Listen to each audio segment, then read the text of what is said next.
Good morning ninth class. How are you students, आज हम new chapter शुरू करेंगे गणेश शंकर विद्यार्थी जी का धर्म की आड़। ये चैप्टर बेटे जो आपका है ये बड़ा ही इम्पॉर्टेंट चैप्टर है। इसकी आज मैं रीडिंग भेज रही हूँ आपको वीडियो में, जो आपने अच्छी तरह से सुननी है, समझनी है, ठीक है। और उसके बाद इसके मैं आपको क्वेश्चन आंसर भी भेजूंगी जो आपने फेयर कॉपी पर करने हैं, ठीक है बच्चे। तो अपनी बुक साथ में निकाल लीजिए। ये आपकी पुस्तक स्पर्श है, चैप्टर नंबर 7, धर्म की आड़। तो सबसे पहले हम उनके कवि गणेश शंकर जी के बारे में पढ़ेंगे। गणेश शंकर विद्यार्थी का जन्म मध्य प्रदेश के ग्वालियर शहर में सन 1891 में हुआ। एंट्रेंस पास करने के बाद वे कानपुर करेंसी दफ्तर में मुलाजिम हो गए। फिर 1921 में प्रताप साप्ताहिक अखबार निकालना शुरू किया। विद्यार्थी आचार्य महावीर प्रसाद द्विवेदी को अपना साहित्यिक गुरु मानते थे। उन्हीं की प्रेरणा से आज़ादी की अलख जगाने वाली रचनाओं का सृजन और अनुवाद उन्होंने किया। इसी उद्देश्य की पूर्ति के लिए उन्होंने सहायक पत्रकारिता की। विद्यार्थी के जीवन का ज़्यादातर समय जेलों में बीता। इन्हें बार बार जेल में डालकर भी अंग्रेज़ सरकार को संतुष्टि नहीं मिली। वह इनका अखबार भी बंद करवाना चाहती थी। कानपुर में 1931 में मचे सांप्रदायिक दंगों को शांत करवाने के प्रयास में विद्यार्थी को अपने प्राणों की बलि देनी पड़ी।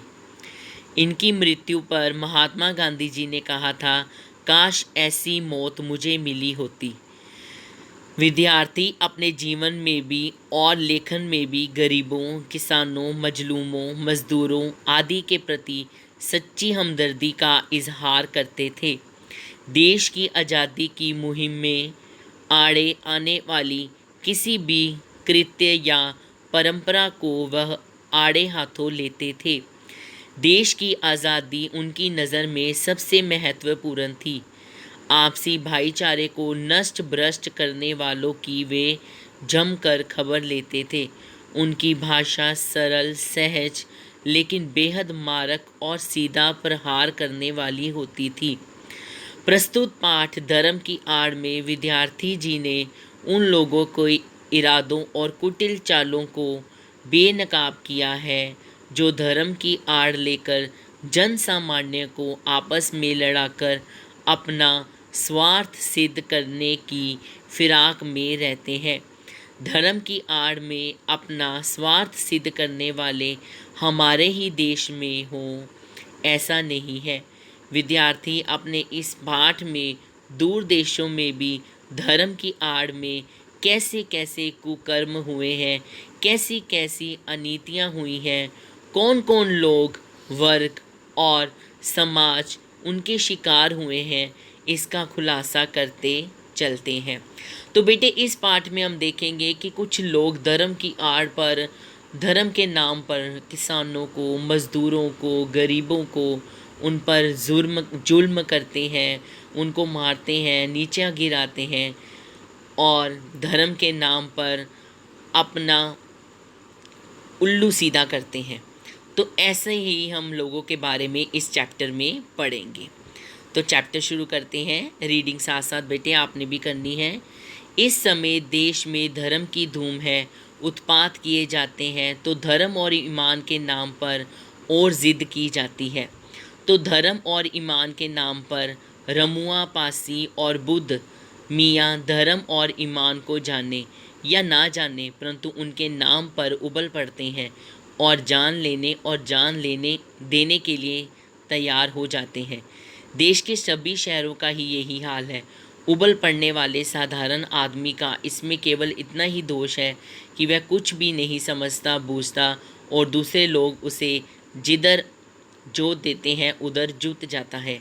यथार्थ दोष है कुछ चलते पुर्जे पढ़े लिखे लोगों का, जो मूर्ख लोगों की शक्तियों और उत्साह का दुरुपयोग इसलिए कर रहे हैं कि इस प्रकार जाहिलों के बल के आधार पर उनका नेतृत्व और भड़प्पन कायम रहे। इसके लिए धर्म और ईमान की बुराइयों से काम लेना उन्हें सबसे सुगम मीन्स आसान मालूम पड़ता है। सुगम है भी। साधारण से साधारण आदमी तक के दिल में ये बात अच्छी तरह बैठी हुई है कि धर्म और ईमान की रक्षा के लिए प्राण तक दे देना वाजिब है। बेचारा साधारण आदमी धर्म के तत्वों को क्या जाने, लकीर पीटते रहना ही वह अपना धर्म समझता है। उसकी इस अवस्था से चालाक लोग मजदूरों की झोंपड़ी का मजाक उड़ाती हुई पाश्चात्य देशों में, पाश्चात्य देश होते हैं बेटे विदेश, फॉरेन, धनी लोगों की गरीब मजदूरों की झोंपड़ी का मजाक उड़ाती हुई अलिकाएं आकाश से बातें करती हैं।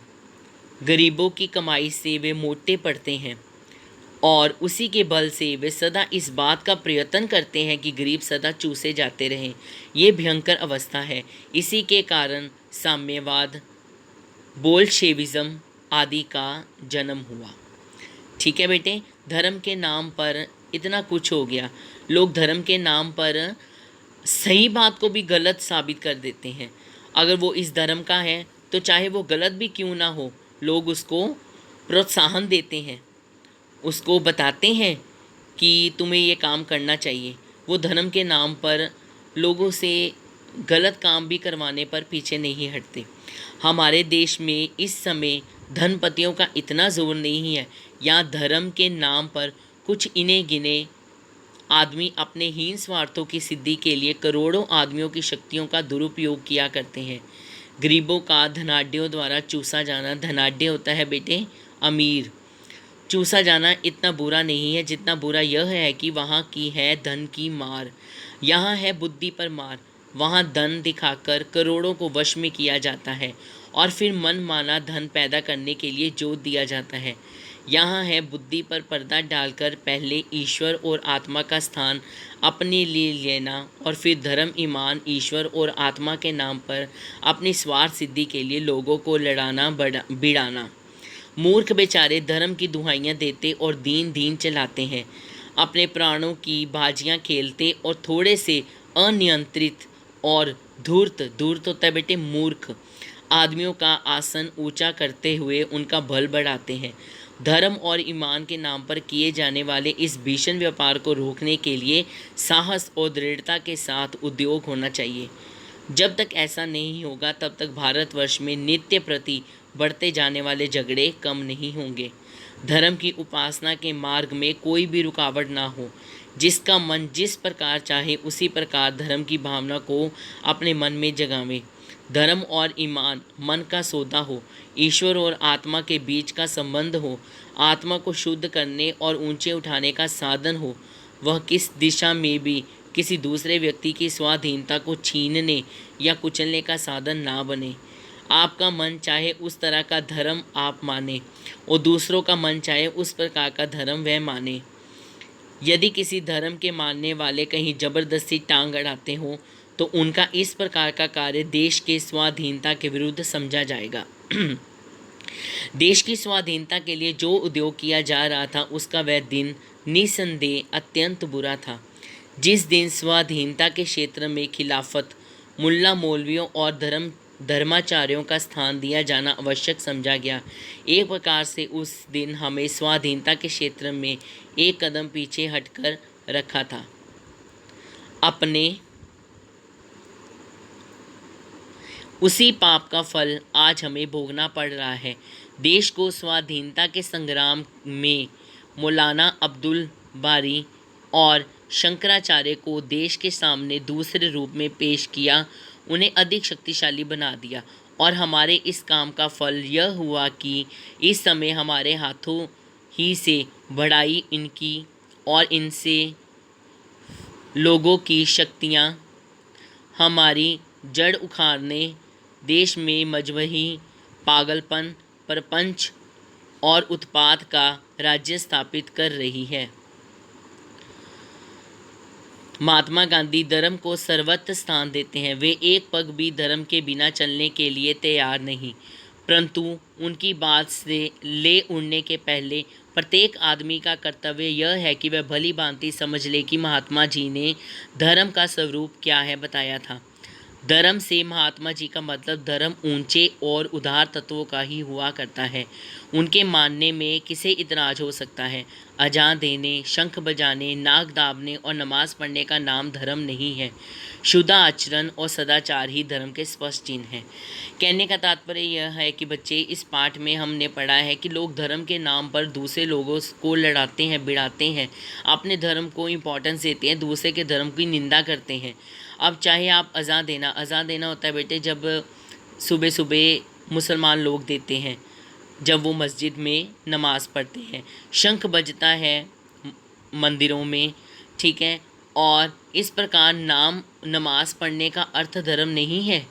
धर्म का अर्थ है लोगों का भला करना, गरीब व्यक्ति की मदद करना, गरीब बेसहारा लोगों को इज्जत, रोटी, कपड़ा और मकान देना, ये सब धर्म का रूप है। लेकिन लोगों ने धर्म का रूप क्या बना दिया है कि मैं इस धर्म का हूँ तो दूसरे धर्म को लड़ा दो। इससे हमें बेटे कोई फल नहीं मिलने वाला। तो महात्मा गांधी जी भी यही कहते थे कि धर्म को महत्व दो, लेकिन धर्म की निंदा मत करो। 2 घंटे तक बैठकर पूजा कीजिए और 5 वक्ता नमाज भी अदा कीजिए, परंतु ईश्वर को इस प्रकार ईश्वर के चुकने के बाद पश्चात नहीं। यदि आप अपने को दिन भर बेईमानी करने और दूसरों को तकलीफ़ पहुंचाने के लिए आज़ाद समझते हैं, तो इस धर्म को अब आगे आने वाला समय कदापि नहीं टिकने देगा। अब तो आपका पूजा पाठ ना देखा जाएगा। मान लीजिए आप सारा दिन किसी को तंग कर रहे हैं, कोई आपसे खाना मांगने आया तो आपने मना कर दिया है, आप किसी को बेइज्जत कर रहे हो और उसके बाद आप जाके 2 घंटे पूजा पाठ कर लेते हो या नमाज़ पढ़ लेते हो, तो ऐसी नमाज का या ऐसी पाठ करने का कोई भी महत्व नहीं है। भगवान आपको उसके बदले कुछ नहीं देगा अगर आपने किसी का दिल दुखाया है। अब तो आपका पूजा पाठ ना देखा जाएगा, आपका भला मानस ही कसौटी केवल आपका आचरण होगी। सबके कल्याण की दृष्टि से आपको अपने आचरण को सुधारना होगा। आचरण क्या होता है बेटे? आपका बिहेवियर, आपका नेचर, आपका किसी के बात करने का ढंग। और यदि आप अपने आचरण को नहीं सुधारेंगे, अपने बिहेवियर को नहीं सुधारेंगे, अपने कैरेक्टर, आचरण का एग्जैक्ट मीनिंग बेटे कैरेक्टर को नहीं सुधारेंगे, तो नमाज और रोज़े, पूजा और गायत्री आपको देश के अन्य लोगों की आज़ादी को रोंदने और देश भर में उत्पादों का कीचड़ उछालने के लिए आज़ाद नहीं छोड़ सकेगी। ऐसे धार्मिक और दीनदार आदमियों से तो वे मजहब और नास्तिक आदमी कहीं अधिक अच्छे और ऊंचे हैं, जिनका आचरण अच्छा है, जो दूसरों को सुख दुख का ख्याल रखते हैं और जो मूर्खों को किसी स्वार्थ सिद्धि के लिए उकसाना बहुत बुरा मानते हैं, समझते हैं।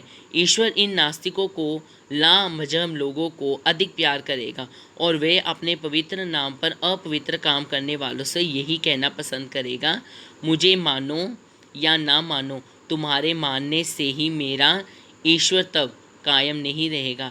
दया करके मनुष्य तब को मानो, पशु बनना छोड़ो और आदमी बनो।